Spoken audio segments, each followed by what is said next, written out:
Why going back to what is familiar can sabotage your life. What's up, guys? Welcome to another episode of King's Code Radio. I said we were going to get more consistent in pumping these episodes out, and that's exactly what we're doing. Today, we're going to be talking about an important topic that you should be examining inside of your own life so you don't accidentally sabotage yourself. Let's dive in. You're listening to King's Code Radio, where we are a movement of men rising up as kings unto the King of Kings, and producing massive results in every area of life.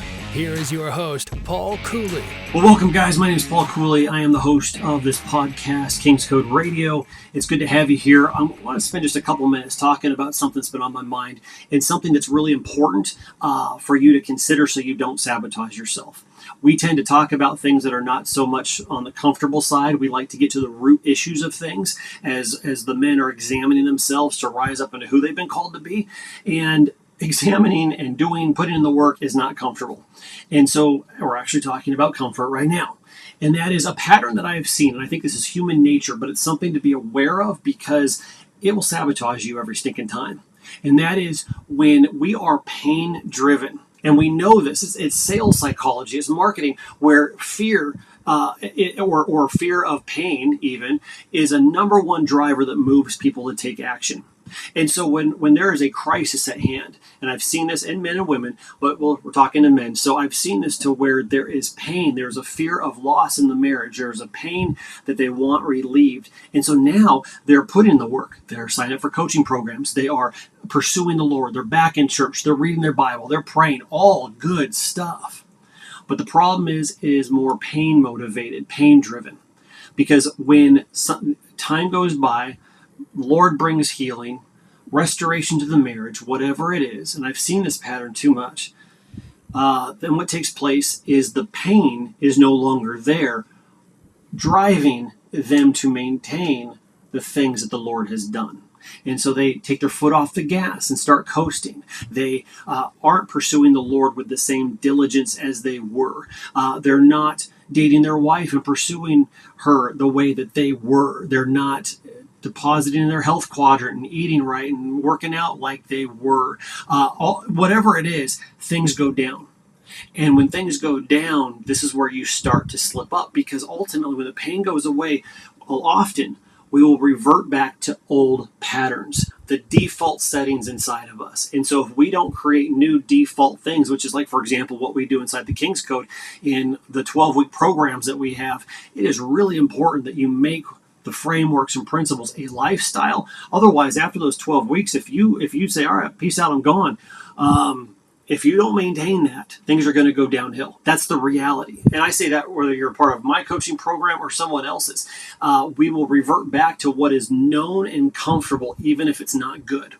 Why is it that like a woman will go back after being rescued from an abusive boyfriend, let's say, why is it that she'll actually go back to this horrible situation that involves a lot of pain? Well, it's comfortable to her because it's known. The fear and pain of the unknown is actually worse than the fear and pain of actually getting beat. It doesn't really make sense when you're on the outside looking in going, what on earth is she doing?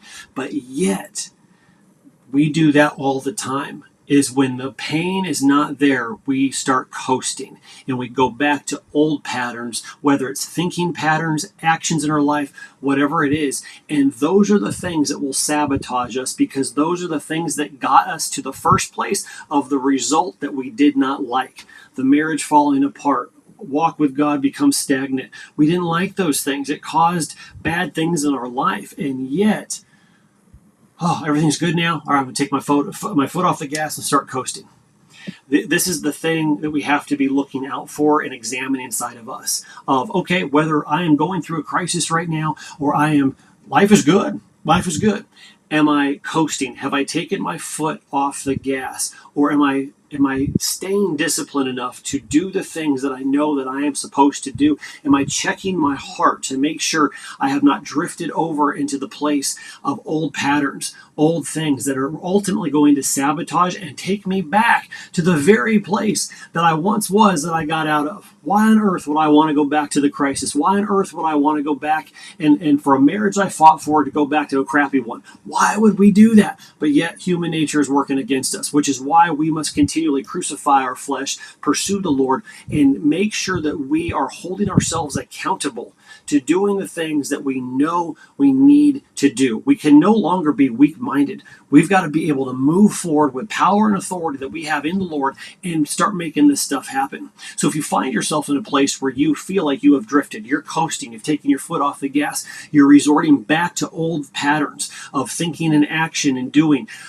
this is where you got to go take a step back and go, what do I know to be true, right, and what are the things that got me good results in the first place? These patterns are no longer good. That's why even the Bible says, right, be not conformed to the patterns of this world. Those patterns are programming you to behave a certain way to get a specific type of result. We don't like those results, so we got to get rid of the bad behavior. And it all starts with what's going on here and making sure that we are aligned with the Lord and doing the right things. So today I encourage you in this short little episode, if you find yourself resorting back to old patterns, going back to what is comfortable, going back to a default setting that you know is not healthy, not good, not right, I encourage you to get back to the foundations of what you know is good and is right. Whether that is a different coaching program that you've been a part of that you let go of and you didn't make it a lifestyle. And I'm saying that whether it's mine or somebody else's, don't care. If it's getting back into, I need godly men in my life.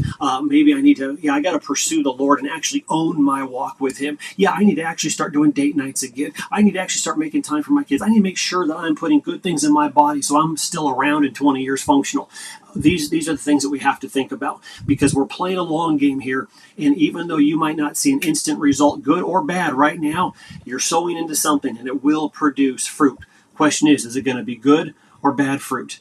And it's all going to be determined on if you're going back to what is comfortable that produces a bad thing or if you're doing the things that are going to produce good things. So, food for thought today. Hope you enjoyed this quick little episode. Stay tuned for more, and we'll talk to you real soon.